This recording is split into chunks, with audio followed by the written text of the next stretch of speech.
गुरु बाळूमामांच्या नावानं चांग भलं।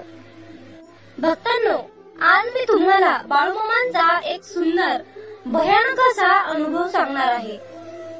बाळूमामांना ठार मारण्याचा प्रयत्न कुणी केला आणि बाळूमामांनी त्यांना कशी शिक्षा केली, तर भक्तांनो, हा अनुभव शेवटपर्यंत नक्की पहा। तुमच्या अंगावर शहारे आणणारा आणि डोळ्यामध्ये पाणी आणणारा असा भयानक बाळूमामांचा अनुभव आहे। चला तर मग व्हिडिओला सुरुवात करूया। भक्तांनो, बाळूमामांचा तळ ठिकपुर्ली या भागात होता।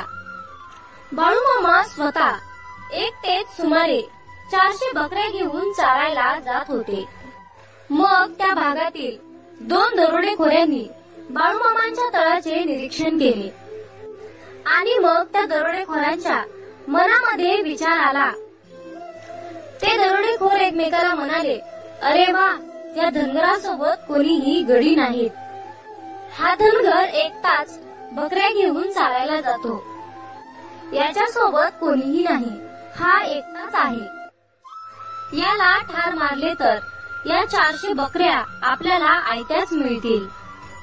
मग दरोडेखोरांनी योजना आखली आणि योग्य संधीची वाट पाहू लागले। ते सतत बाळूमामांच्या मागावर राहू लागले। एक दिवस बाळूमामा एका डोंगराच्या पायथ्याला बसून मेंढ्या पाहत बसले होते। डोंगराच्या वरच्या बाजूला त्या दरोडेखोरांचे लक्ष नव्हते। बाळूमामा बसलेल्या वरच्या बाजूला खूप मोठा दगड होता। तो दगड वरून खाली ढकलला तर बाळूमामा या दगडाने चेंगरून मरतील असा दरोडेखोरांनी विचार केला आणि तो दगड बरोबर खाली ढकलून दिला। तो चेंडू सारखा गोल दगड वाढत्या वेगाने खाली येऊ लागला। मामांच्या अंगावर जाणारच होता तेवढ्यातच चमत्कार झाला। मामांपासून काही अंतरावरच त्या दगडाचे अकस्मात 2 तुकडे झाले।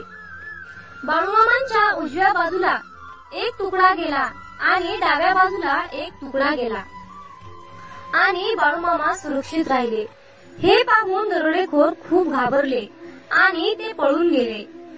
भक्तांनो, या दरोडेखोराचे पुढे काय झाले हे आपण पुढच्या भागामध्ये नक्की पाहू।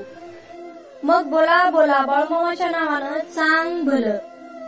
भक्तांनो, आपण बाळूमामांचे महती सांगणारे व्हिडिओ बनवत आहोत, तर आपले व्हिडिओ जास्तीत जास्त लोकांपर्यंत शेअर करा आणि अशाच प्रकारचे बाळूमामांचे अनुभव पाहण्यासाठी आपल्या चॅनलला नक्की सबस्क्राईब करून ठेवा।